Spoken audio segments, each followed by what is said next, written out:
Bonjour et bienvenue dans cette nouvelle vidéo. Dans celle-ci, nous aborderons la notion de génocide et quelles conséquences elle a sur le plan géopolitique. Tout d'abord, un génocide, c'est quoi? Le terme génocide vient du grec géno, qui veut dire race ou espèce, et cide, qui veut dire tuer. Il a été créé en 1944 par Raphaël Lemkin pour désigner l'extermination systématique des juifs par les nazis.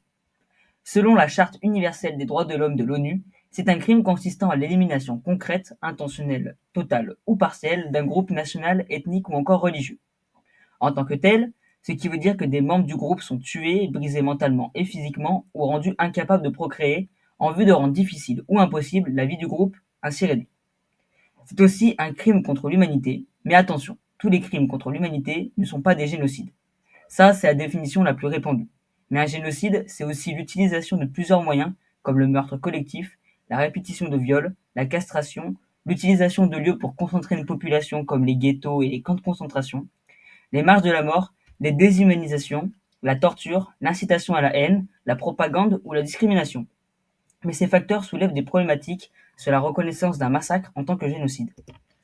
Officiellement, l'ONU reconnaît trois génocides: le génocide des Juifs par les nazis, le génocide des Tutsis par les Hutus et le génocide arménien par les Turcs. Pourtant, certains massacres pourraient être considérés comme des génocides. C'est là que l'enjeu géopolitique rentre sur la scène. Srebrenica est le massacre le plus discuté sur la scène internationale. En effet, certains historiens et spécialistes ne considèrent pas ce massacre comme un génocide car il ne remplit pas certains critères comme la volonté de tuer une population entière.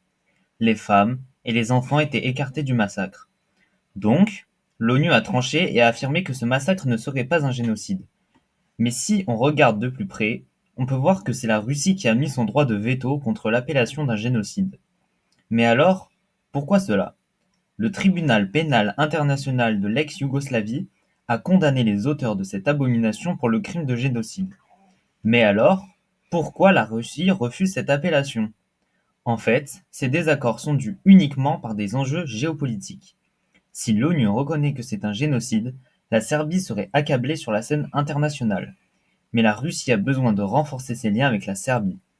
La Russie considère la Serbie comme son arrière-cour et un rempart contre l'avancée grandissante des pays membres de l'OTAN. Donc, la Russie doit aller dans son sens afin que celle-ci renforce son alliance avec elle.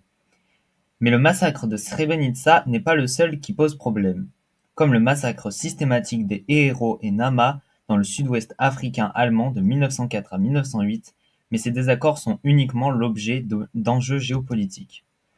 Pour conclure, durant cette vidéo, nous avons vu la définition de génocide et les enjeux géopolitiques que cette appellation suscite.